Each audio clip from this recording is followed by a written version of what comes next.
The phone rings at 3:17 a.m. in a suburban house in Clearwater, Florida.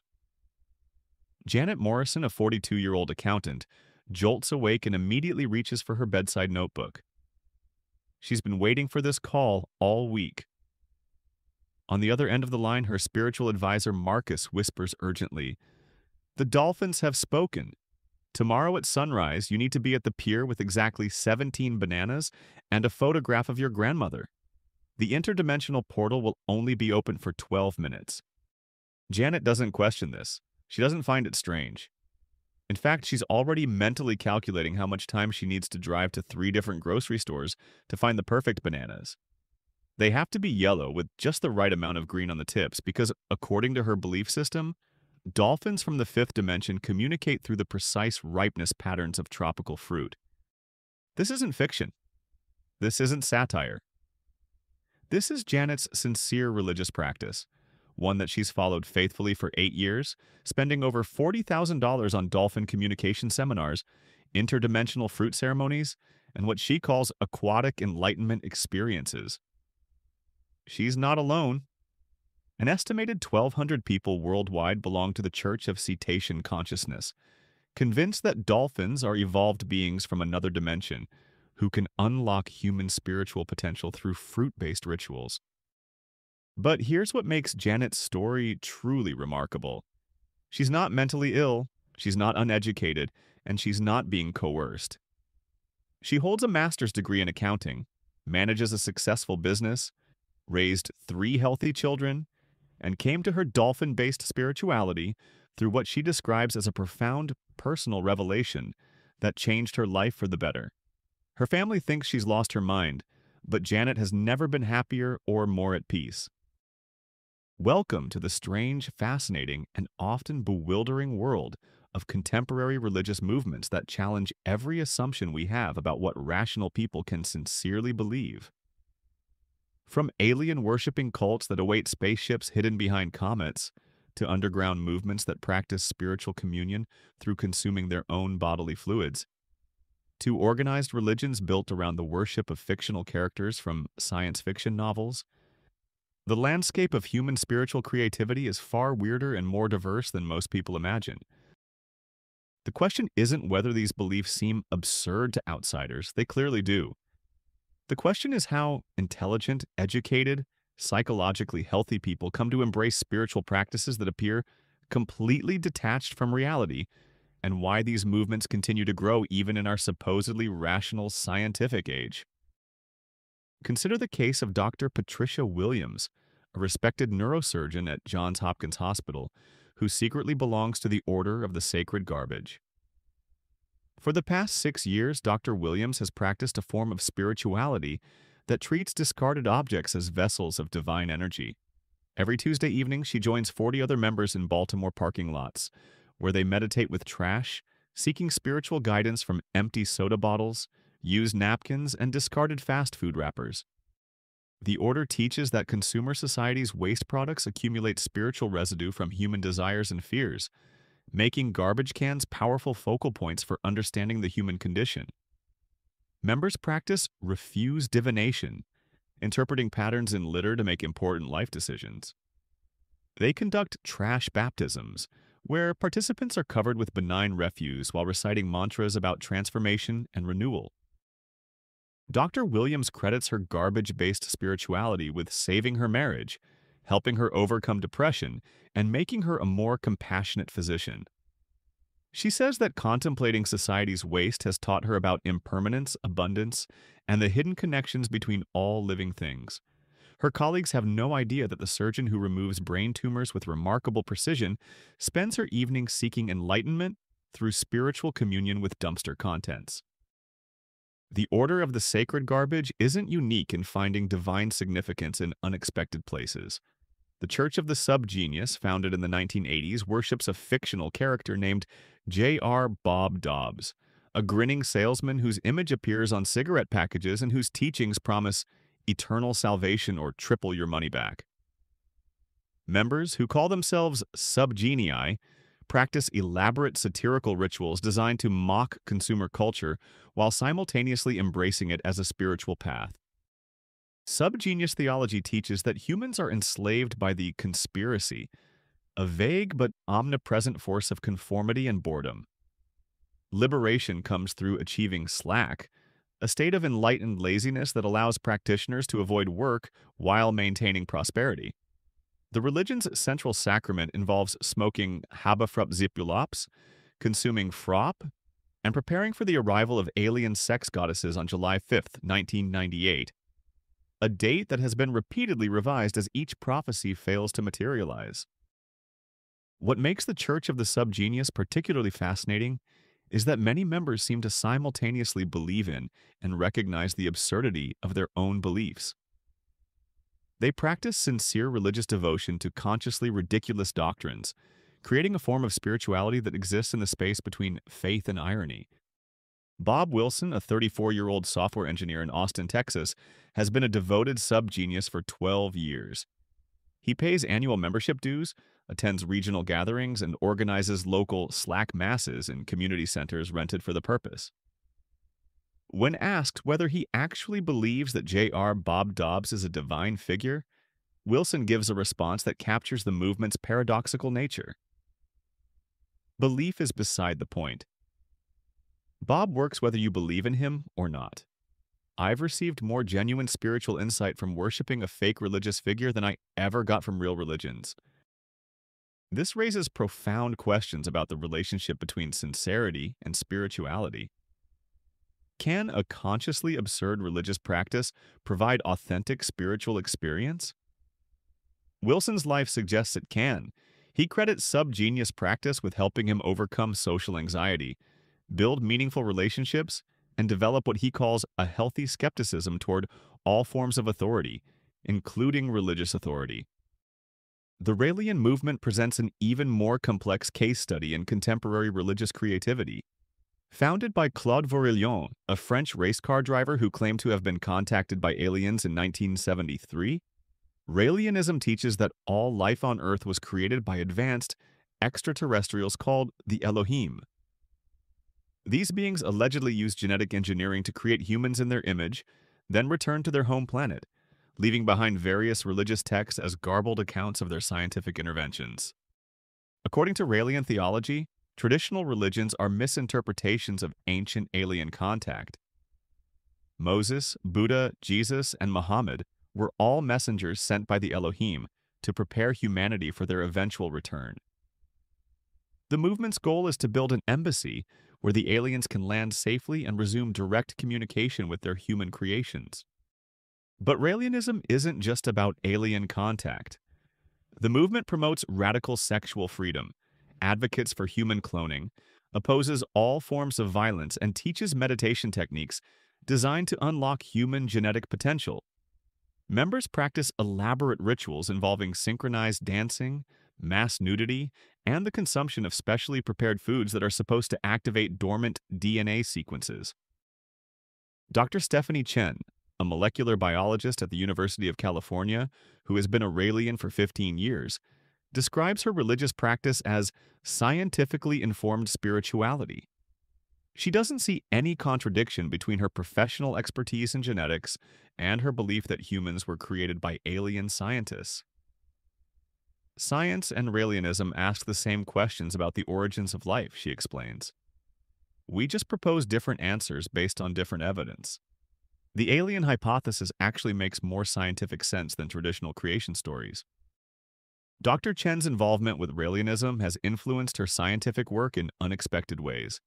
She credits Raelian meditation practices with improving her laboratory focus and says that the movement's emphasis on genetic potential has inspired her research into epigenetic factors in human development. Her colleagues know about her religious beliefs, and while they find them strange, they respect her scientific competence and integrity. The movement's approach to sexuality particularly distinguishes Raelianism from most religious traditions. Raelians practice sensual meditation, believing that sexual pleasure is a gift from the alien creators that should be celebrated rather than suppressed. The movement organizes annual happiness academies, where members participate in workshops on tantric sexuality, erotic massage, and what they call cosmic consciousness through physical pleasure. Hello there, truth seekers and curious minds. Welcome back to Professor Archive, where we explore the most fascinating and unexpected aspects of human civilization. Before we dive deeper into these remarkable spiritual movements, I'm really curious about our diverse global audience. Where are you watching from right now? Are you perhaps in a big city where you encounter unusual religious practices regularly? Or maybe in a small town where these movements seem like they're from another planet?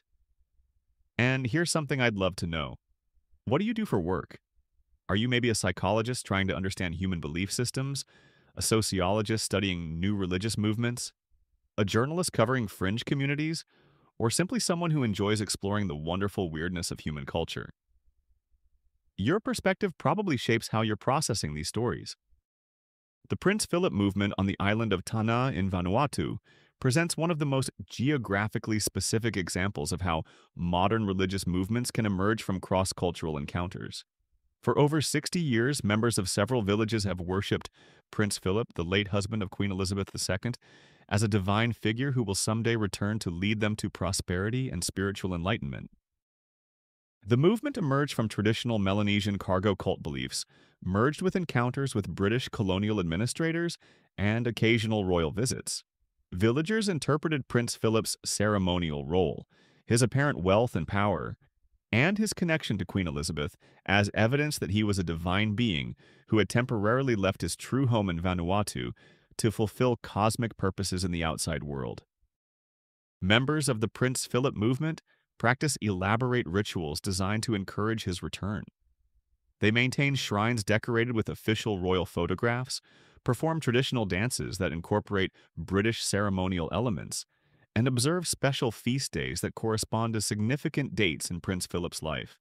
When Prince Philip died in 2021, movement leaders interpreted his death as a spiritual transformation that would enable him to return to Vanuatu in his true divine form.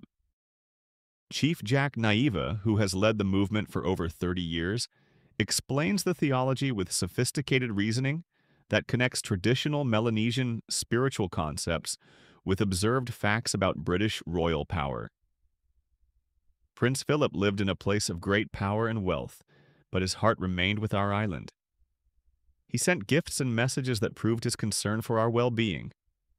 His death means he is now free to return home and lead us to the prosperity that is rightfully ours. The movement's beliefs might seem absurd to outsiders, but they provide a coherent framework for understanding the vast economic and political inequalities that members observe between their traditional subsistence lifestyle and the wealth of developed nations. Prince Philip worship offers both an explanation for these inequalities and hope for their eventual resolution through divine intervention.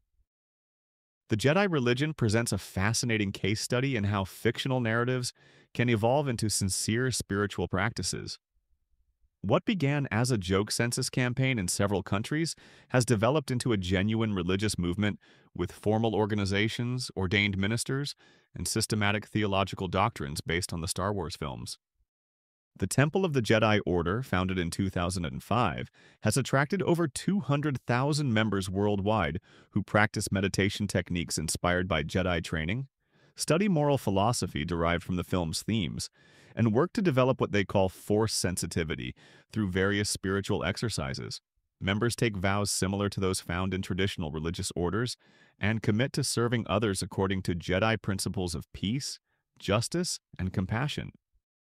Michael Kitchen, a 29-year-old teacher from Manchester who serves as a Jedi minister, conducts weddings, provides spiritual counseling, and leads meditation groups using techniques adapted from the fictional Jedi training depicted in the films.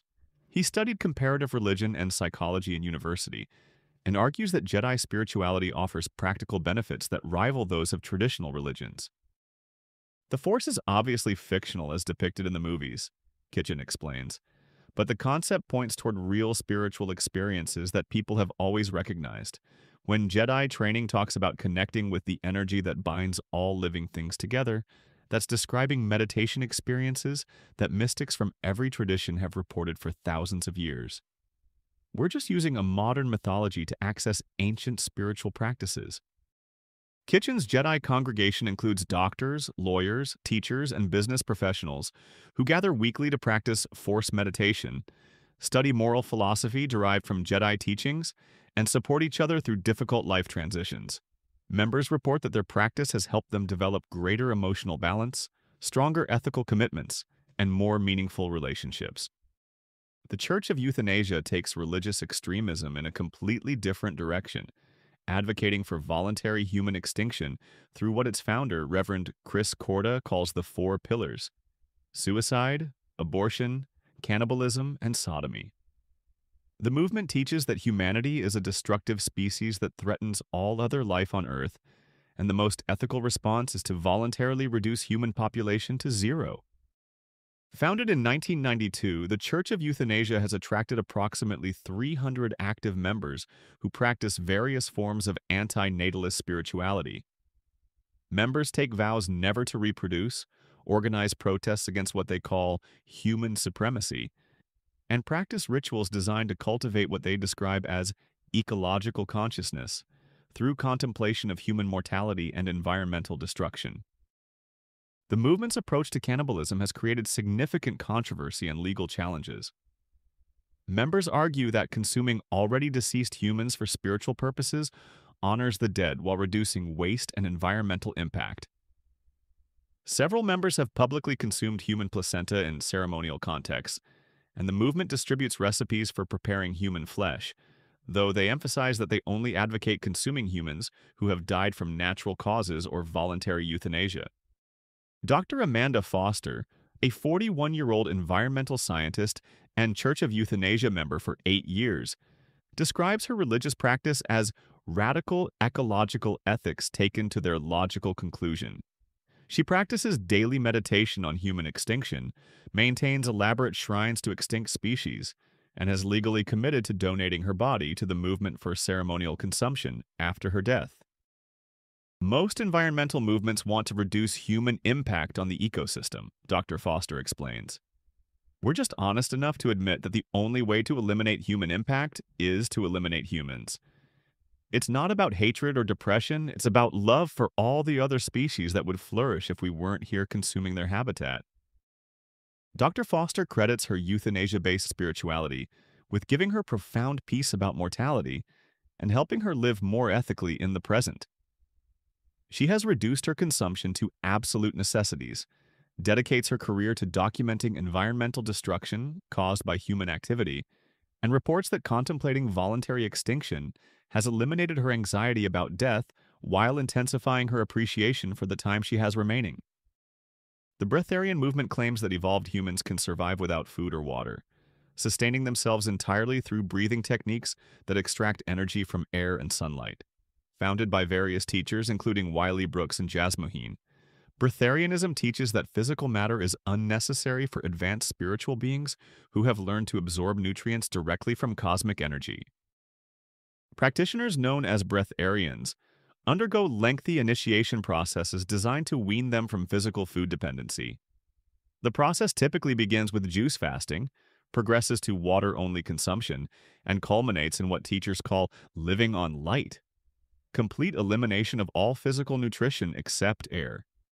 The movement has been linked to several deaths from starvation and dehydration, and medical experts universally reject claims that humans can survive without food and water.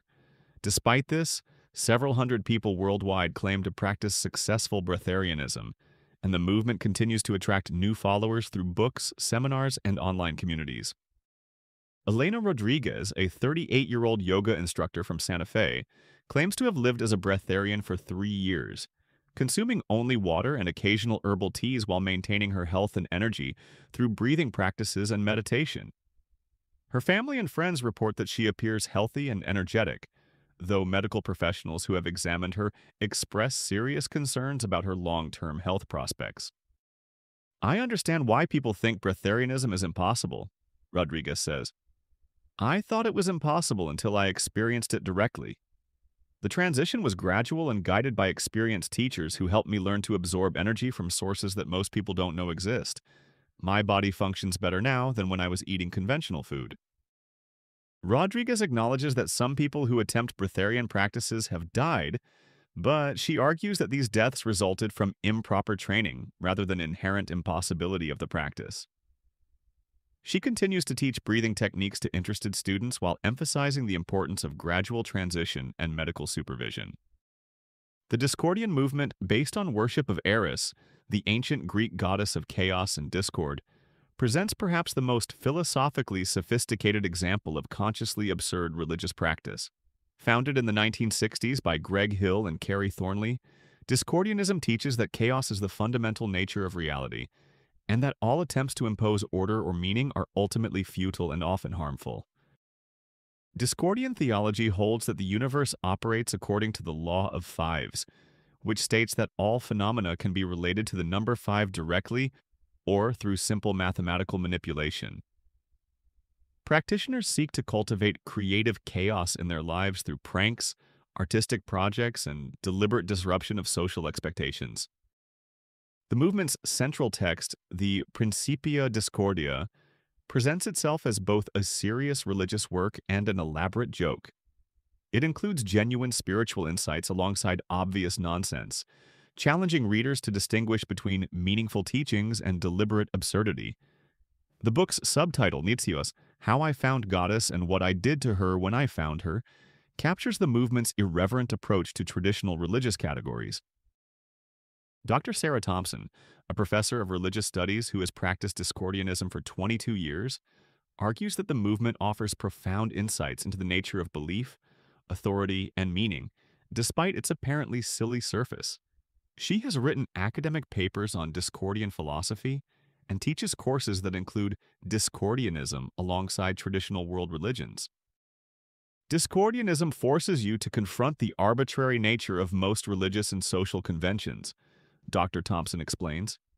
By worshiping chaos and practicing deliberate absurdity, you develop genuine wisdom about the difference between useful beliefs and beliefs that people accept simply because they're traditional or authoritative. It's the most intellectually honest religious practice I've encountered.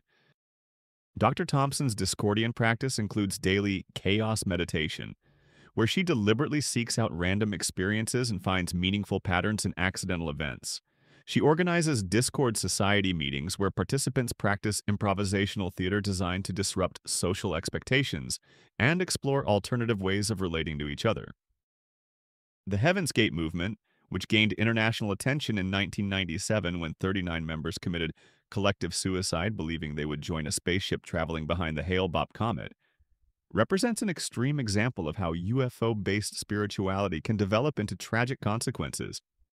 Founded by Marshall Applewhite and Bonnie Nettles, who believed they were extraterrestrial beings temporarily incarnated in human bodies, Heaven's Gate taught that Earth was about to be recycled, and that enlightened souls could escape by abandoning their physical bodies and ascending to a higher evolutionary level aboard alien spacecraft. Members lived in communal houses, practiced strict celibacy, maintained identical appearances through matching clothing and haircuts, and supported themselves through web design services while awaiting instructions for their final departure. They viewed their human bodies as temporary vehicles for alien souls and looked forward to trading them for more advanced extraterrestrial forms. The movement's website, maintained by surviving members who were not present for the mass suicide, continues to promote Heaven's Gate teachings and recruit new followers. The site argues that the 39 members successfully accomplished their spiritual mission and are now serving as crew members on advanced alien spacecraft, preparing for missions to other worlds where they will assist in additional evolutionary transitions. Mark and Sarah Johnson, computer programmers who maintain the Heaven's Gate website and consider themselves active members despite not participating in the 1997 graduation, explain their continued commitment to the movement's teachings. The media portrayed the deaths as tragedy, but from our perspective, those members achieved the ultimate spiritual goal. They demonstrated that consciousness transcends physical form, and that evolutionary advancement requires leaving behind biological limitations. The Johnsons practice Heaven's Gate disciplines, including celibacy, gender neutrality, and what they call overcoming human addictions to food, sex, entertainment, and emotional attachments. They live simply, work to support the movement's websites and publications, and study astronomical data for signs of returning extraterrestrial instructors. The Church of the Flying Spaghetti Monster, also known as Pastafarianism, was created by Bobby Henderson in 2005 as a satirical response to efforts by Kansas school boards to include intelligent design in science curricula. Henderson argued that if supernatural creation stories were to be taught alongside evolution, schools should give equal time to his revelation that the universe was created by a flying spaghetti monster. What began as obvious parody has developed into a genuine religious movement with ordained ministers, official religious ceremonies, and sincere practitioners who find spiritual meaning in Pastafarian rituals and community. The movement teaches that the flying spaghetti monster created the universe while heavily intoxicated, explaining the apparent flaws and randomness observed in natural systems. Pastafarian theology includes several distinctive doctrines.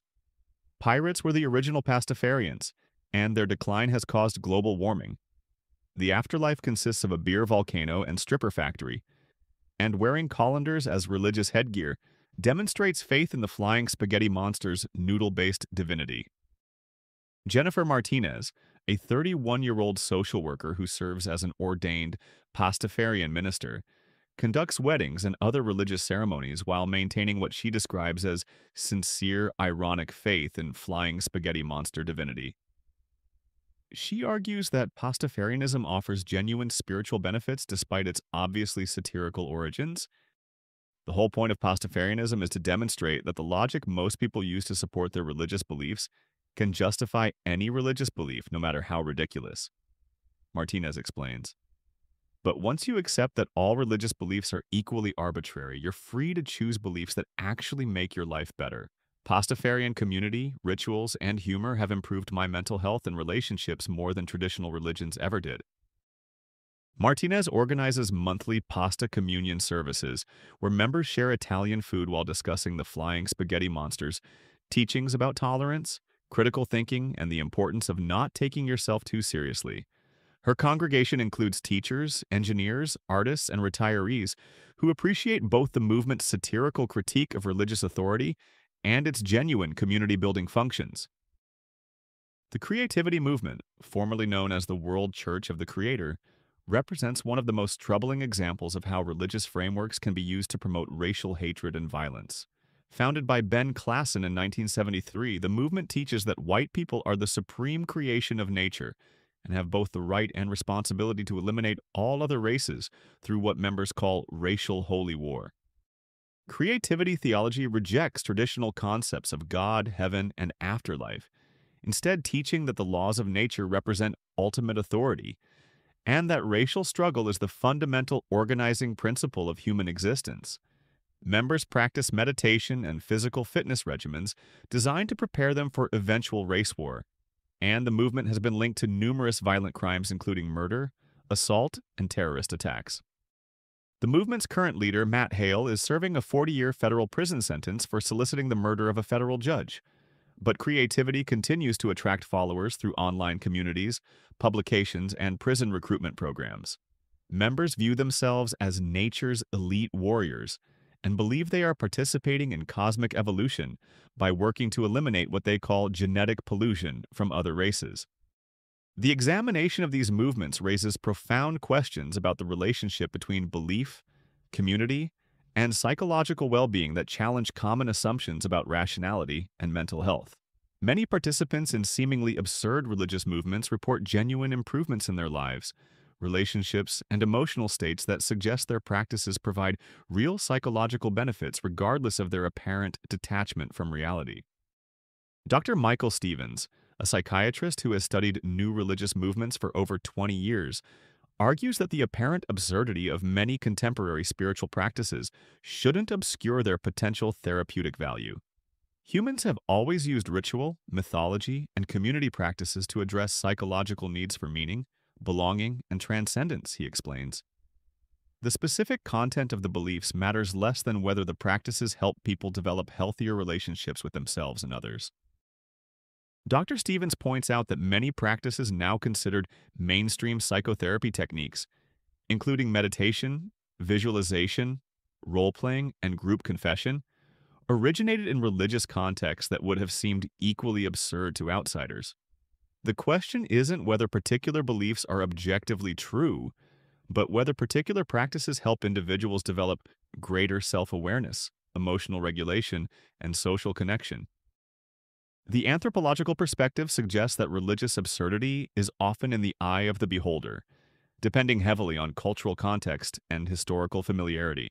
Practices that seem obviously ridiculous to members of one culture may provide essential social and psychological functions within another culture, and beliefs that appear rational within established traditions may seem equally absurd when viewed from outside perspectives. Dr. Jennifer Walsh, a cultural anthropologist who has conducted fieldwork with several new religious movements, emphasizes that apparent absurdity often masks sophisticated social and psychological innovations. Many of these movements are experimenting with new forms of community organization, alternative approaches to authority and decision-making, and creative responses to contemporary social problems, she notes. The unusual beliefs often serve as markers of group identity rather than literal truth claims. Dr. Walsh's research suggests that participation in unconventional religious movements can provide valuable experiences of community, meaning, and personal transformation that are increasingly difficult to find in traditional social institutions.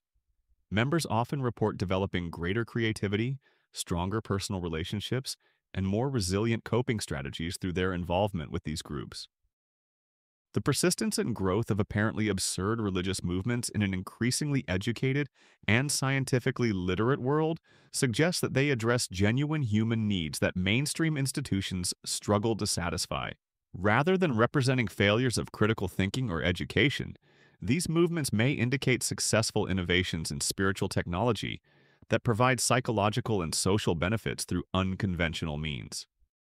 The challenge for societies that value both religious freedom and critical thinking involves distinguishing between beneficial spiritual innovations and potentially harmful religious practices while respecting individual autonomy and cultural diversity. This requires developing more sophisticated understanding of how beliefs function in human psychology and social organization, rather than simply dismissing unusual practices as obviously irrational. Thank you for joining me on this exploration into some of humanity's most unusual spiritual expressions. These movements raise fascinating questions about the nature of belief, community, and meaning that go far beyond their surface absurdity. I'd love to hear your thoughts. Have you encountered any unusual religious or spiritual practices in your own community? What do you think drives people to embrace beliefs that seem obviously irrational to outsiders? How should societies balance religious freedom with protection from potentially harmful practices? Share your perspectives in the comments below, and don't forget to subscribe to Professor Archive for more deep dives into the unexpected ways humans create meaning and community. Until next time, keep exploring, keep questioning, and keep appreciating the wonderful diversity of human spiritual creativity.